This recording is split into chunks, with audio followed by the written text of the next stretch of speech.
When you're this close to it, you know what they go through. The time, the energy, the pain, the sacrifice to play. We're proud to welcome Nate Zegura to the Code of the Craftsmen. Nate is one of the voices of the Cleveland Browns. Tune into the full episode and hear Nate share his personal story and unique path to the NFL booth, the story of his first time broadcasting, how he prepares for Sundays. I watch tape with GMs, I watch tape with head coaches, I watch tape with coordinators. An insider Joe Flacco in Cleveland story, Nick Chubb, David Njoku talk, and an unexpected live reaction to major NFL news. Holy we just traded for Jerry Jeudy? What? Be sure to follow us at Code of the Craftsmen. Let's get into it. Game days. Game days. Well, I'm very happy to be here with you guys. I think it's cool that you guys are trying to, put something together that inspires you and hopefully will inspire others. And so most people who commentate or who do what Nate does played in the NFL, right? But he had a very unique path to get to the NFL. So why don't we start there? I know you went to Emory, graduated, honors, McKinsey, business consulting. You decided to quit that job and pursue fantasy football full time, which, that's so cool. Yeah. So I knew I was very good at fantasy football. All my friends would ask me for advice, and fantasy football at that time, this is like maybe 2004-ish, was really starting to kind of explode, kind of not to what it is today, but was getting there. And I started the fantasy consultant because, I used the fact that I worked for McKinsey. I had McKinsey modeling, kind of helped me out. I was doing things that would now be called analytics back then for fantasy football. That worked really well. Ran my own website, was on SiriusXM Fantasy Sports Radio. When they launched that channel, I was the SiriusXM Fantasy Consultant, so 5 to 7 on that channel when they launched it. And then I did TV for CBS nationally. I did stuff for CBSSports.com nationally, and then TV here locally is where I really started. Actually, ironically enough, my first hit was ever at a Browns training camp. I was talking fantasy football. And then we can get into the Ashton stuff. So I ended up doing a show with Ashton Kutcher in LA. I would fly out there, and this is part of, when you're young and upcoming and you got to hustle and all that stuff. At the time, I was fly Wednesday morning, I would fly to LA, do Ashton show, and he was so ahead of his time. We were doing live streaming, and he's obviously done very well in his investments in the technological sectors. But so we would do live stream show on Wednesday. I'd fly back Thursday, wake up at 4 in the morning, fly on a 6 a.m. flight to Miami, do CBS TV at noon on Friday, fly back Friday, Saturday to New York, do pregame show Sunday morning, fly back Sunday, and I would do it again every week during the season. Sure, it sounds like you were getting after it, but I want to spin it back. When you made that transition from McKinsey to get into football consulting, did you have any outside people saying oh, you shouldn't do that? You have a comfortable job, you're doing well. Why would you want to make that transition? I had always wanted to do something in sports. That was really truly my passion. My senior year in high school, I didn't play basketball that year, and I was the PA announcer, and we did WWE style entrances. I had nicknames for everybody. I would talk trash during the games. I would get in trouble every now and then for talking trash on the PA during the games.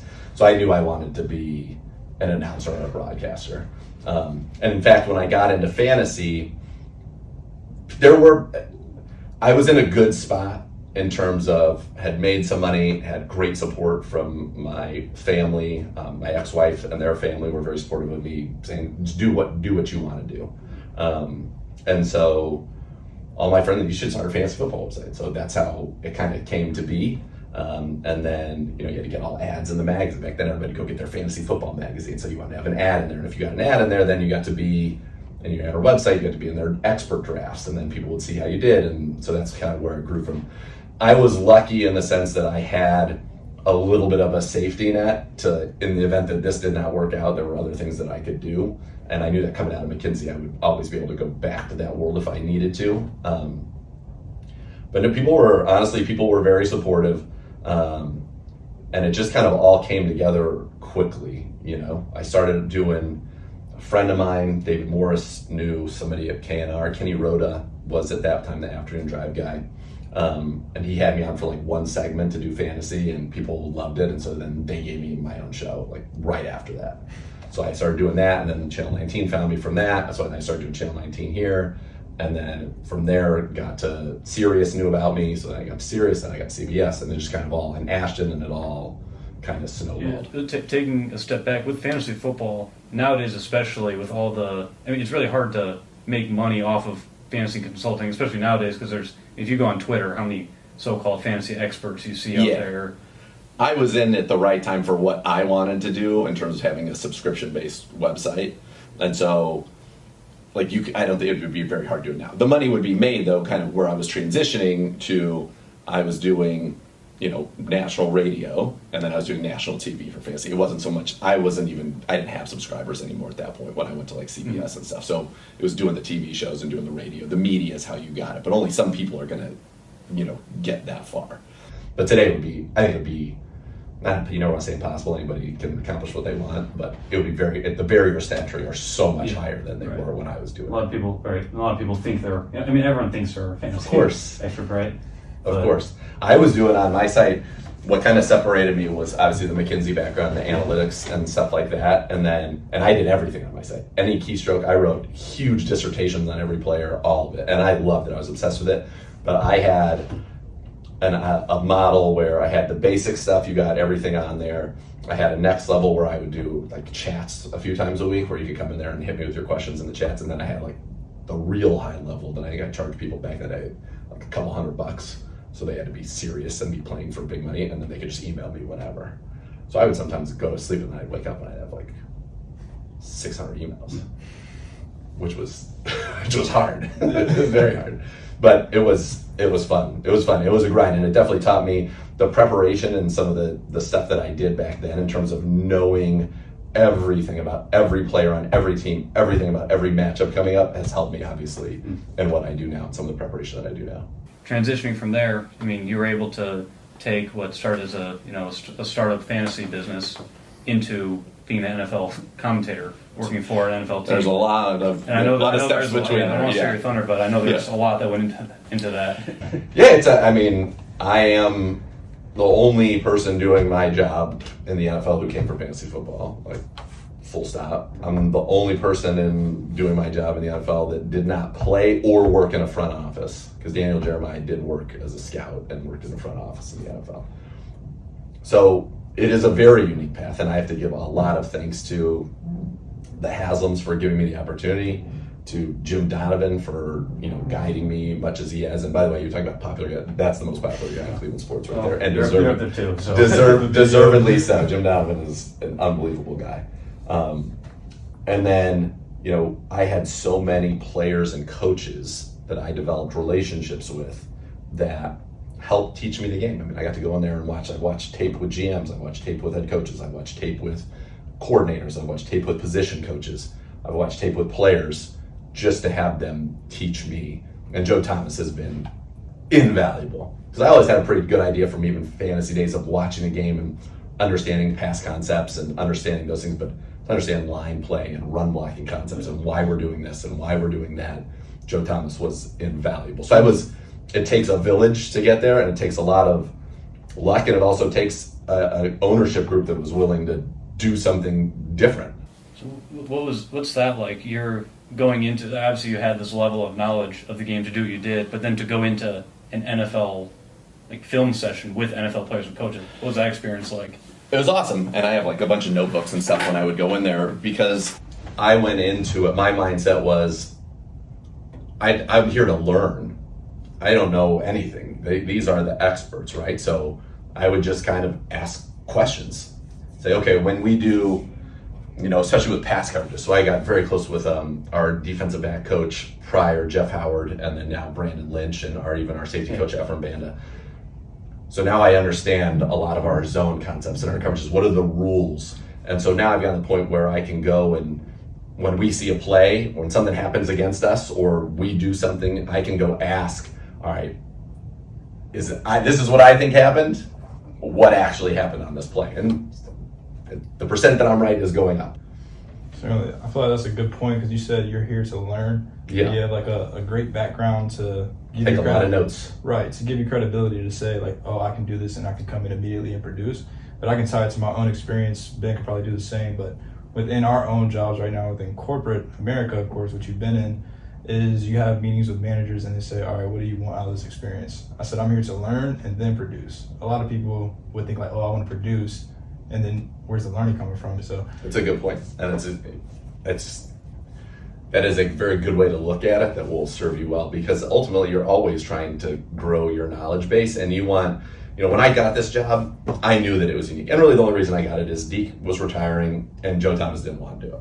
So then I got the opportunity, which was awesome. And to have, I think one thing that helps with the credibility with the fans is the more you have people like Joe Thomas who told him like, no, he knows what he's talking about. Like, you guys should listen to him, which was very, very kind of him. And I appreciate that a great deal. And the other was, I never wanted, you may say, okay, he didn't play football. I don't want anybody to say, well, he wasn't prepared.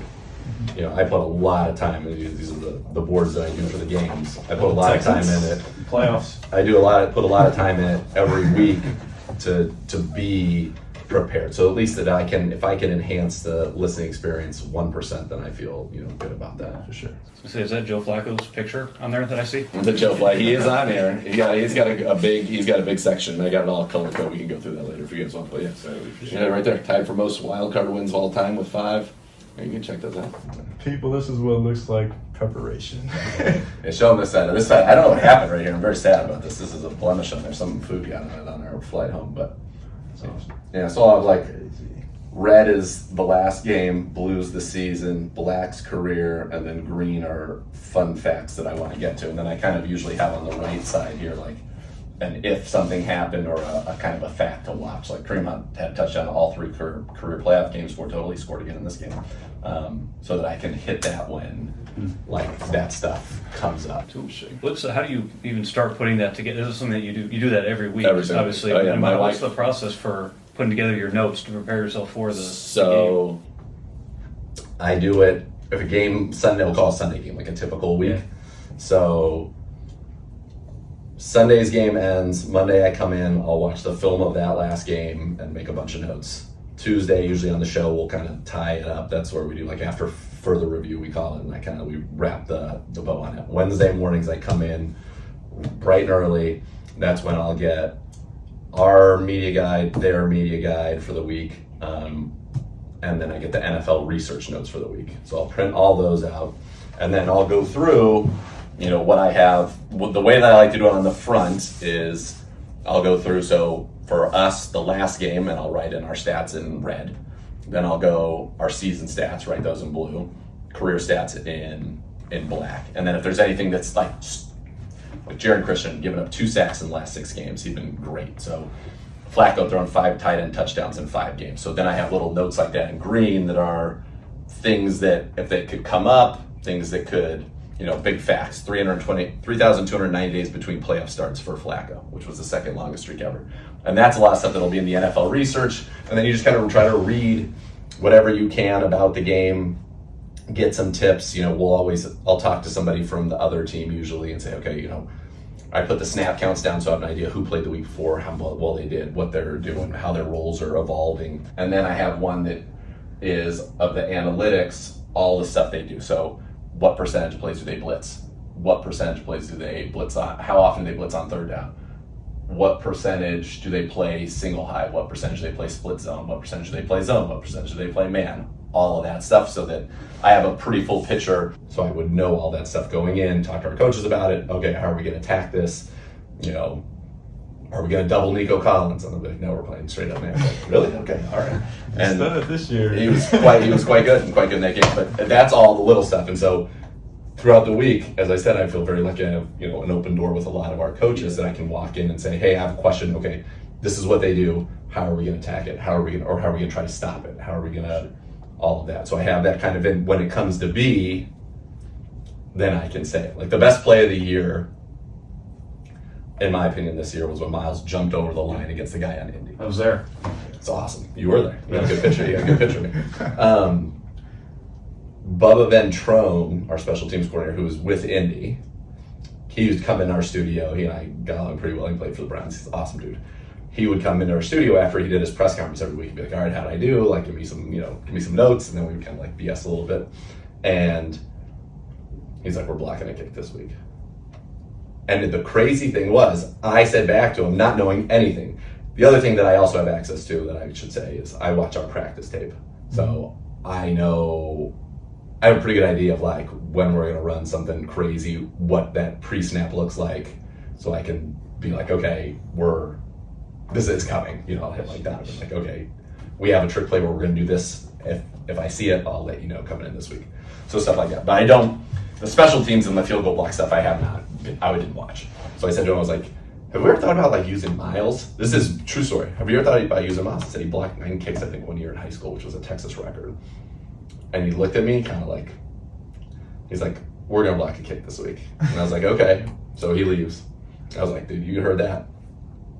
And of course they had this in. They'd had this in all season for Miles to jump over the line. They knew he could do it. He knew for sure we could do it against Indy, and he, of course, after leaving Indy, wanted to do it to Indy.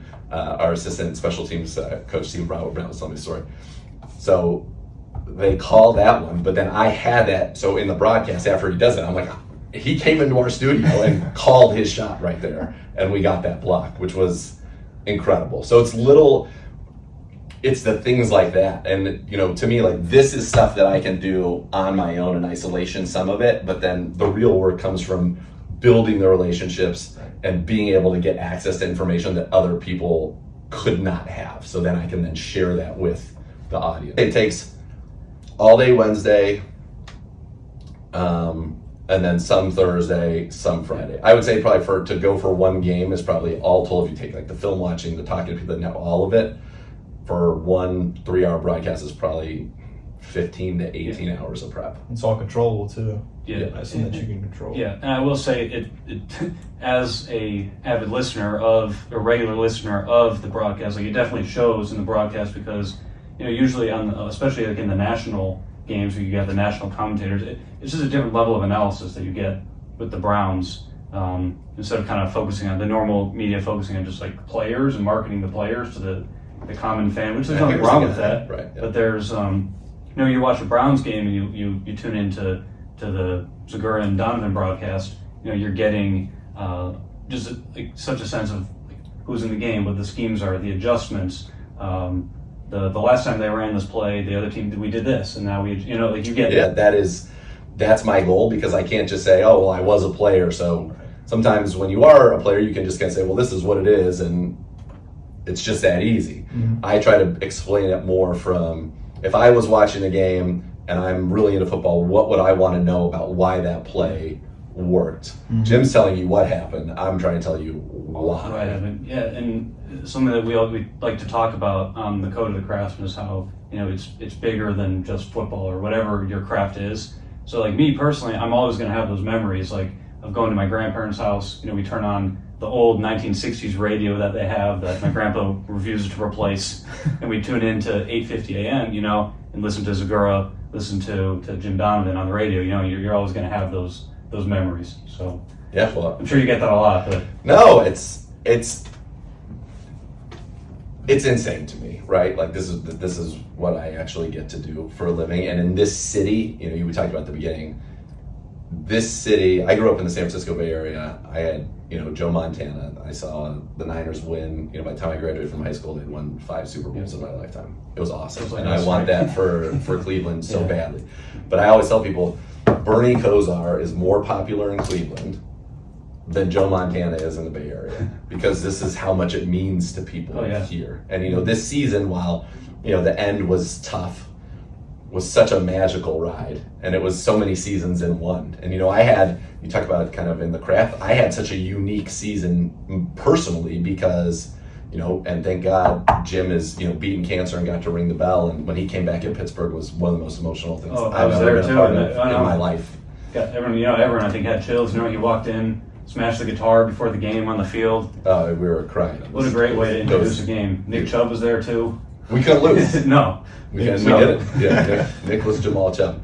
But, you know, this year I had, you know, Jim, and then he had to go focus on getting healthy. Then I worked with Chris Rose for, I think, 5 games. I worked with Andrew Siciliano for a bunch of games. I worked with Paul Keels, the voice of the Buckeyes, for a game.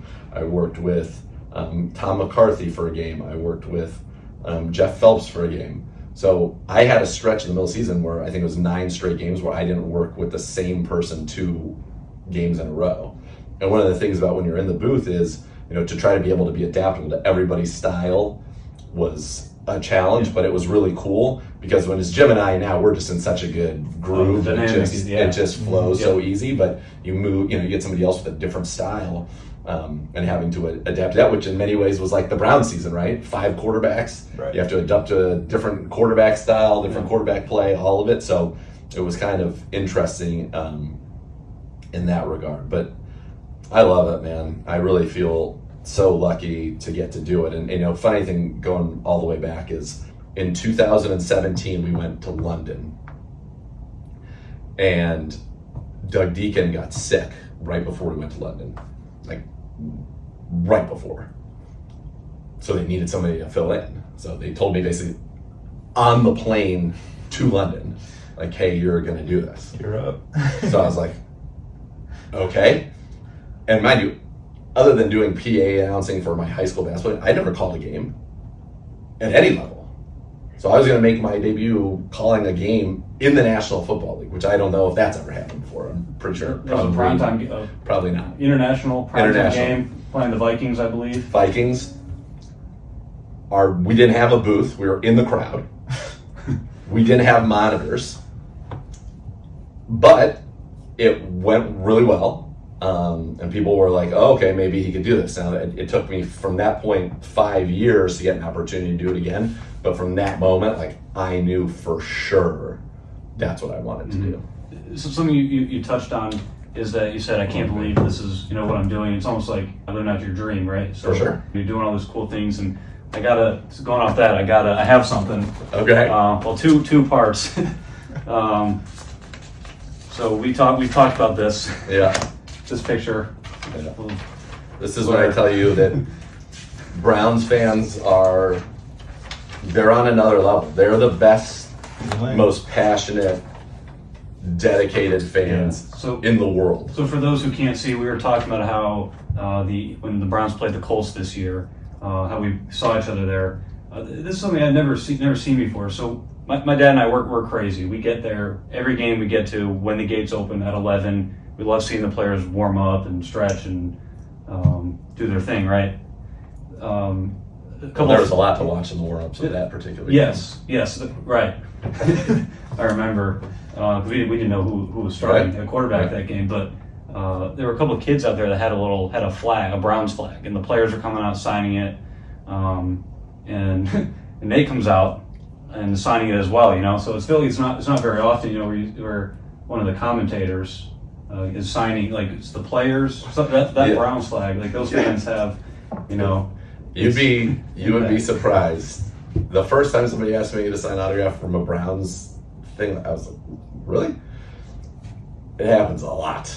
Browns fans are nuts. That's why they're the best, and that's what makes my job so fun. Is that I don't go anywhere. I can go anywhere. I can go to the grocery store. I can't go out to dinner or nothing without somebody coming up to me and talking Browns, which is awesome. And I always, in those situations, I want whoever has taken their time to say something to me, I always ask them their name. So I couldn't do what I do without the fans. And when I first got the job, there were a lot of people, that I loved Deacon, rightfully so. He was retiring. I was going to approach it from a very different angle because I had to, right?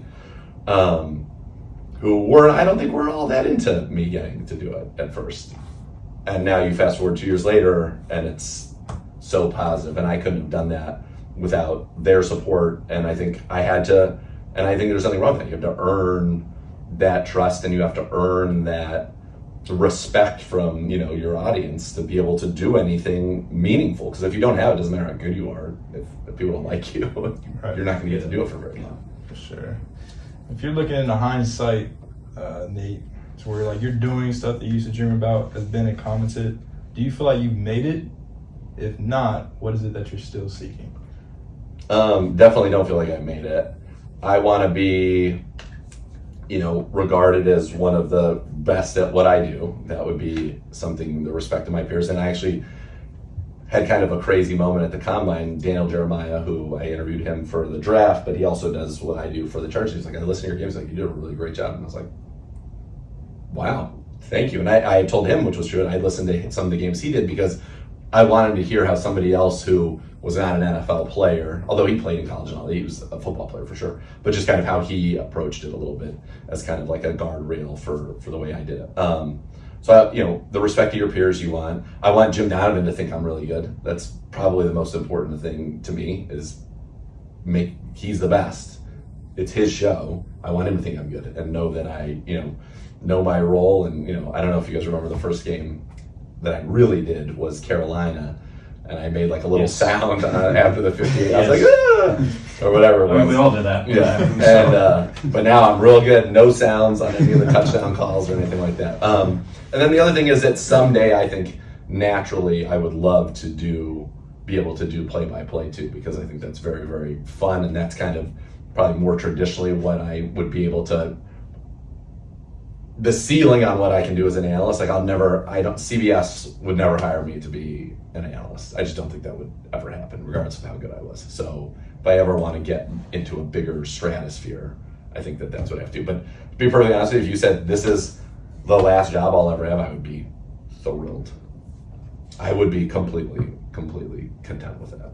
I love what I do. Yeah, and I gotta say, with that, talking about the game where you're signing the flags, my dad and I had a little moment of fame as well. We were there early. We did make it on the Browns Instagram. Oh, nice. The two of us. There you are. There you go. We were there. Having a good time. But no, I mean, that's awesome. But with you, you're clearly not just one of the people covering the Browns. You're a part of the team, right? Yeah. You're before that Colts game, you're in warm-ups. You're high-fiving Deshaun Watson and Miles Garrett. Yeah. Golfing with the owners, and like it's clearly you're a part of the team, not just. Yes, and I take that very seriously in the sense that. So we draft a player, we trade for a player, we sign a player for agency. The first person who will interview them is me, and so I develop relationships with them, and they see I'm here always to put them in a good light. I'm never here to ask them, tough questions. Obviously when I did like a 30-minute sit down with Deshaun, right after we traded for him, that was a little bit tougher because there are certain things I had to say, which obviously he knew, and questions I had to ask. But I grow bonds with these guys because I'm the first one that when they come in, I'll interview them for sure, probably every offseason. I'll interview them during the season. I'll interview them afterwards. I get to know them. Like, take a guy like David Njoku. Like, we close a lot of our interviews being like, I love you, man. Like, I love that guy. And I've seen him grow up from a 20-year-old kid to what he has become now, the ups and downs of it. And they know that I've always got their back. Like, always. I always have their backs. Like him, guy like Christian Kirksey, who was here for a long time, Batonio, like on this team, Sione Takitaki, love that guy. Delpit, he always knew. And I always had my guys. Like, DBJ was one of my guys. I was so bummed when we traded him. But my guys that I'm like, all right, these are my guys that I think are better than maybe the perception is of them. And then when they know I'm talking about them and get all fired, like DBJ's mom used to always like, she's like, I love you're so nice about Donovan and all that. But that's part of it. It is, I am brought in, so there's a trust there, right, with these guys. And so I take it very seriously. And like Deshaun knows for sure, I am absolutely rooting for him, have his back. All the guys on this team do. And because when you're this close to it, you know what they go through. The time, the energy, the pain, the sacrifice to play and to then have success. Like, I remember this year, I'll give one example from this year. Like DTR. First time I read, I love this kid. Like, this guy's Dorian Thompson-Robinson, our quarterback from UCLA, one of the many quarterbacks who play for the Browns. Who beat the Steelers in that game. And I was just like, I love this guy. And he and I we kind of like hit it off. And after the Baltimore game, which was a really tough situation for him to be in, I saw him and he was like kind of down. And I'll give you actually a Flacco story too, which you'll like. I was like, we're going to need you again at some point. This is an impossible situation. Like, this is not who you are. Don't let this define you. And he was like, thank you, appreciate it, or whatever. So when we go to Pittsburgh, I got to see him pregame, and I was like, dude, this is it now. Now you're ready. Like, let's go. And he went out there, obviously won it, and I get to see him after the game because he led us on a game-winning drive to set up that field goal, which was incredible. And just like, we had a big hug, and he was like so into it. So like, I really do care about these guys and their success and their health. Like, if somebody gets hurt, I always go find them and talk to them. Hey, how you doing? So sorry, all of it. You know, so and I could get emotional about it because I'm an emotional guy anyway, but they care about that. And that allows me to have real bonds, and it also then allows me to learn things from them that they wouldn't feel comfortable sharing with other people, that allows me to tell their story more effectively. You know, one of the things that's changed in the media world, right, is that they don't necessarily need the media to tell their story anymore because they can go on social media and tell their own stories. Mm-hmm. So when you have that kind of trust, then they're like, okay, I'll let you in a little bit, and then you're able to learn things. Yeah. Flacco he comes in, I'm an older guy, he's an older guy, I'm older than he is, but he came in and we just like hit off because I felt like we were just similar people in general. Yeah. And he was so cool. And so after we come back, he beats Jacksonville. It was the first game I think that he won. I'm like, was it Jacksonville or the Bears? That was the second start. Was Jacksonville? Yeah. So he beats Jacksonville. So he goes out to dinner that night where Mabel's is? East 4th. Yeah. Goes to Mabel's. He's like, I was getting mobbed. Like, my kids are like, what is going on? Like, this is insane or whatever. So I saw him and I go, and the next time I saw him, I was like, you might be more popular in Cleveland right now than you ever were in Baltimore, even though you won a Super Bowl there. Because that's how crazy people are here. Yeah. And he's like, well, I don't know. Fast forward. After the Jets game, when we clinched, I see him in the hall, hug him. He goes, dude, you were so right. He's like, my family's like, this is nuts. Like, this is crazy. Like, I've never had this much fun. But just a great guy. So you get to have these little moments like that. Like you were talking about, like when I went out to Indy to Deshaun, I was like, you know, because I knew he was going to start. And I was like, dude, you're back. And obviously he wasn't quite yet ready and aggravated his shoulder. But hey, they know I care. They know I care. And the relationship I have with different people is different, right? Like a guy like Amari Cooper, he knows I just have the utmost respect for him, and we'll just talk about the craft of playing the receiver position, and I'll be able to, like, when I interview him, I'll watch some of his routes to ask him, you know, why you did this on this route, and that's what he loves talking about. So it's part of it also is listening a lot in interviews, but then it's also understanding what the person you're talking to wants, what gets them going, and then you're able to and then you throw a little personal thing in there or whatever, and then that's how you go.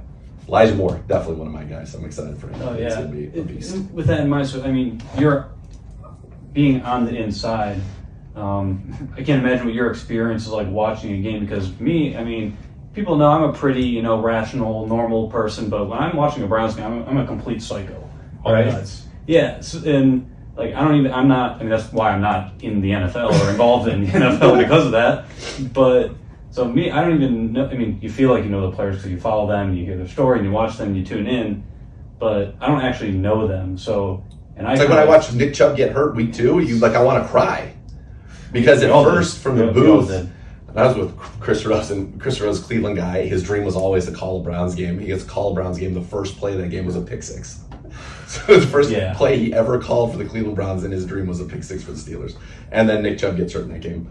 But I remember we watched the replay, or we saw it happen, and the way he went down, I thought it was his shoulder because he went down so violently, like top from where we were in the booth. Right. And then all of a sudden you see the replay, and then you hear like even the Pittsburgh crowd was like chanting for him and shit. It just, your heart breaks because you know it's like it's done. Nobody works harder. Nobody puts more in than Nick Chubb, you know, to be the best. And so when I'm in it, I'm kind of so focused on what I'm doing, but like they put out the videos of, you know, the end of the games, you know, intense moments. Like I am either doubled over or pacing or. Yeah. I wanted to. Like I wanted to. I don't get to compete. You know what I mean? I don't get to compete anymore. I'm a competition-aholic. But so I have to kind of live vicariously through them and live through our fans and the energy and knowing how bad everybody wants it, you know? I gotta ask, I know everybody probably likes to ask you about this, but so Nick Chubb, obviously I've never met him, but he's been a life-changing mentor for me, just like watching how he goes his business, tuning into his press conferences. I've had a quote of his in my room for about 3 years now. Okay. He probably doesn't even remember saying it, but in training camp one year, someone asked him, what are your goals for the season? And that's the time of year everyone's kind of saying, oh, I want to score 20 touchdowns. I want to throw for 7,000 yards. He said, my goal is to have a good practice today.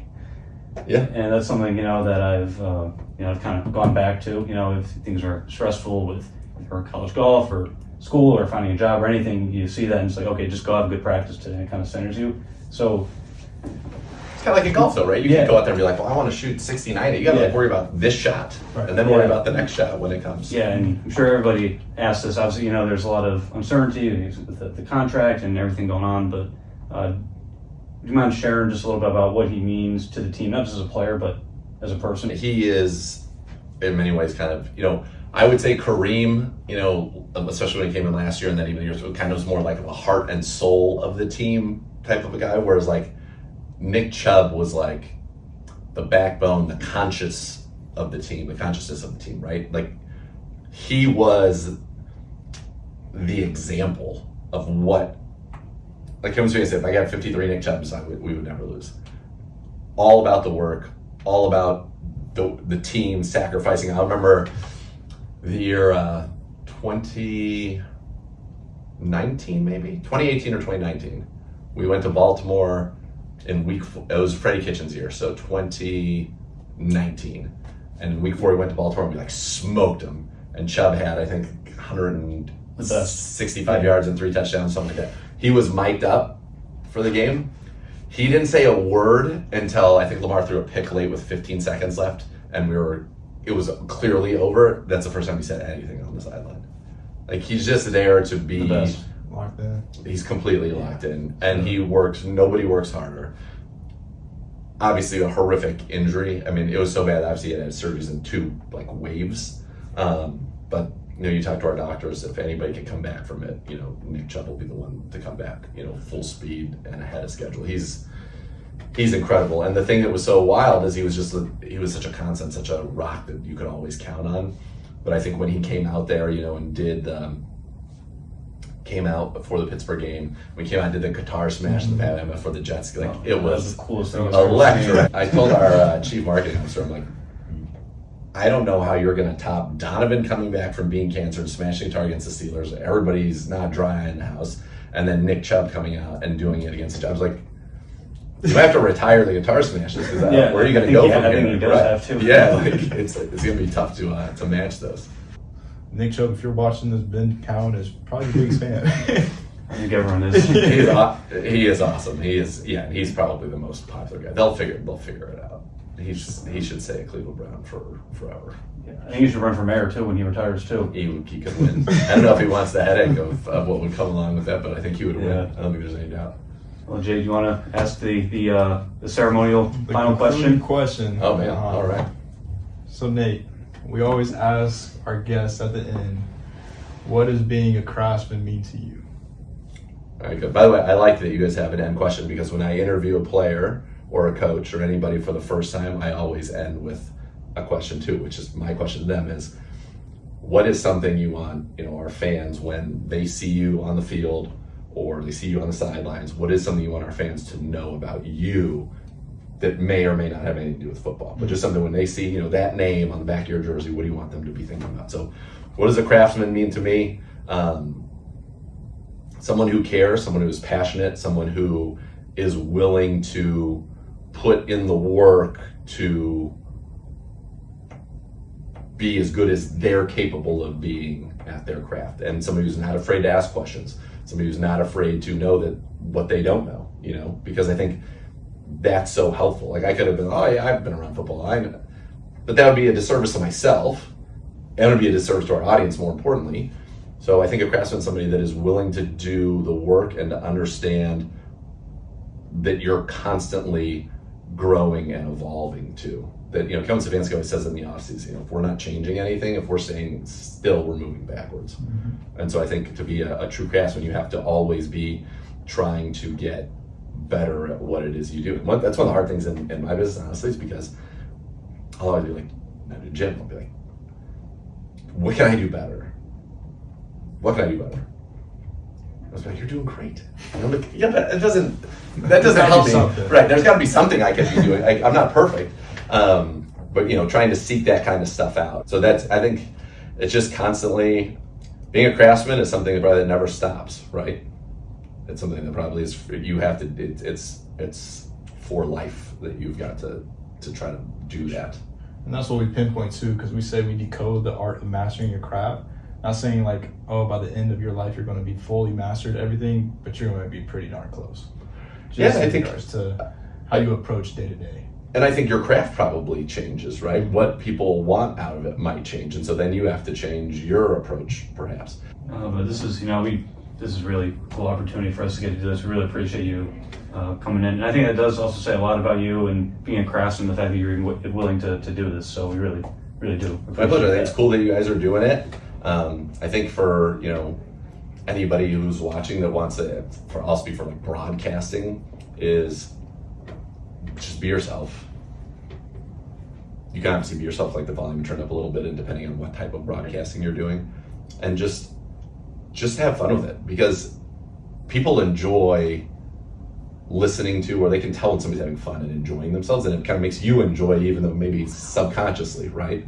So just be relaxed, have fun, and just go for it.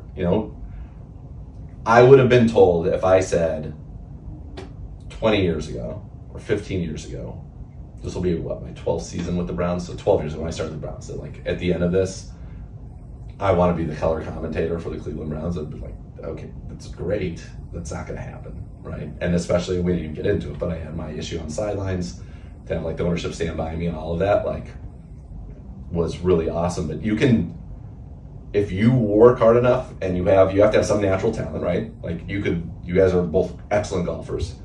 There are people that love golf and they can play a lot of golf. They're just probably never going to be a scratch. Like, it's just the way it is. But if you have a passion for something, you have an aptitude for something, and you have the desire to do what it takes to maximize whatever your aptitude level is, you'll get the most out of it. And then you never know what can happen. I'm ready to go run a marathon right now. Let's go. But no, we like to end the show with a code of the Craftsmen out, so we'll let you take us out. So you heard it here first. Nate, we appreciate your time. Pleasure being here. And code of the Craftsmen. Do it. Commit. We're out. Holy, we just traded for Jerry Jeudy? What? Oh, no wonder my phone was blowing up. My phone was blowing.